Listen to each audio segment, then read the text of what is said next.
На 4 ноември 2023 г. в българското посолство в британската столица Лондон официално бе даден старт на дарителска кампания за набиране на средства за изграждането на храм Свети Йоан Рилски на мястото на вече съществуващ малък параклис.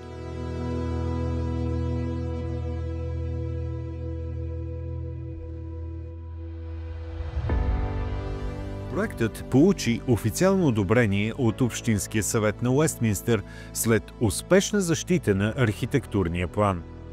Благодарение на събраните дарения от православни българи и предоставените средства бяха финансирани всички необходими технически разработки, от строително-инженерния план до проектите за електрическа, водна и климатична инсталация.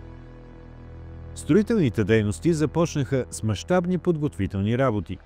Първоначално бе монтирано специално укрепващо скеле, след което започна същинската реконструкция, обединяване на съществуващите пространства и разкриване на покривната конструкция. Успоредно с изкопните действия бяха изработени и монтирани тежки метални конструкции, които да осигурят необходимата стабилност на сградата.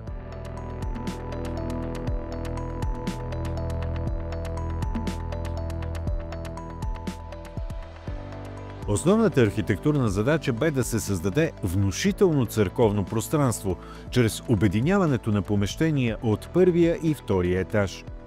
Това инженерно решение осигури нужната височина за изграждането на традиционния православен купол. Важен елемент от реконструкцията бе и оформянето на представителен вход към централната улица, който придава достолепие на храма и улеснява достъпа на богомолците.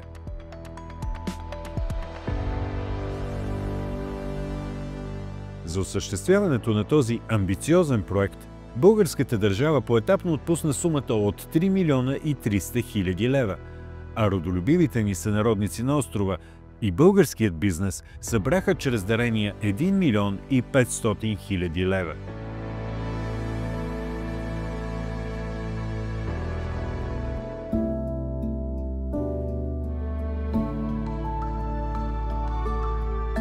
Стилът на храма е класически, в традицията на средновековните български църкви в Плиска, Преслав, Сердика и Велико Търново.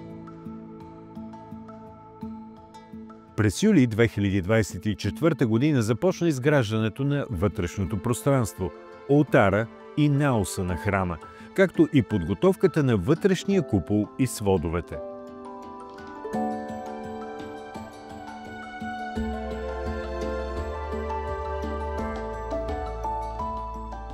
Освещаването на храм Свети Йоан Рилски бележи началото на нова епоха за българската общност в Великобритания. Този духовен дом ще бъде не само място за молитва, но и средище, което ще съхранява българския дух и православните традиции далеч от родината.